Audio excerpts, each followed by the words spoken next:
Was seeking withdrawal. CERC का जो जुलाई 25 में ऑर्डर था ना, day ahead market dam coupling का, उसके लिए वो विड्रॉल चाह रहे थे। तो अब ये कह रहे 2000 जुलाई 2025 के निर्देश को ही आदेश माना है।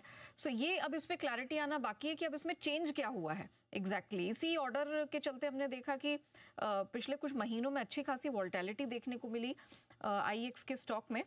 लेकिन अब देखना होगा कि एग्जैक्टली इसमें क्या डिटेल निकल कर आई है, क्योंकि ये मामला काफी समय से हमने देखा है कि सुर्खियों में रहा है और इसमें एक क्लैरिटी आना भी बाकी है कि एग्जैक्टली ये जो सर्कुलर इन्होंने सबमिट किया है इसे कैसे देखा जाए, क्योंकि अभी यही अपडेट निकल कर आ रहा है सीईआरसी की तरफ से कि जुलाई 2025 के आदेश को निर्देश माना जाएगा। तो एग्जैक्टली इसमें किस तरह का मैं फिर कहूँगा नेहा, इसमें कुछ समझ नहीं आ रहा है। मेरे पास में इसकी आई है कॉपी सीआरसी के आदेश की, जो आज ही की 8 जनवरी कल की डेट का इन्होंने एक ऑर्डर डाला है जी।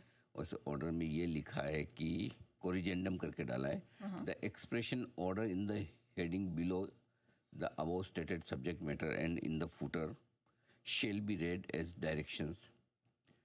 भगवान जाने हम कब ये इस तरह की लैंग्वेज पढ़ पाएंगे, समझ पाएंगे। हालांकि मैं तो 2 डिग्री भी रखता हूँ सीएससीएस की, उसके बावजूद मुझे मुश्किल है। तो मैं समझ सकता हूँ आम आदमी को कितनी भी साफ अंदाज लगाना बहुत भारी काम है। इसीलिए आईएएस के स्टॉक में भी देखिए पहले स्ट्रेंथ थी, वो एक गिरावट में तब्दील हो गई। अब ये ऑर्डर भी कल की डेट का है जो आ जाए। आई डोंट नो हेयरिंग के पहले ये ऑर्डर आया, इसका मतलब क्या है?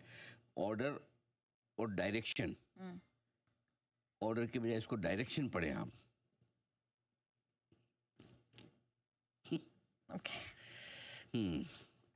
इसमें साफ लिखा है कि shall be read as direction as this order और ऑर्डर विद इन दिस और any subsequent publication should be read as direction.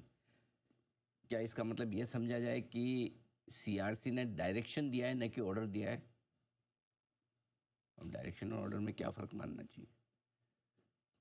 मैं खाली दिशा दी कि आप मार्केट कपलिंग करो, ऑर्डर नहीं दिया, मतलब इसका मतलब ऑर्डर नहीं है, ये पॉजिटिव हुआ।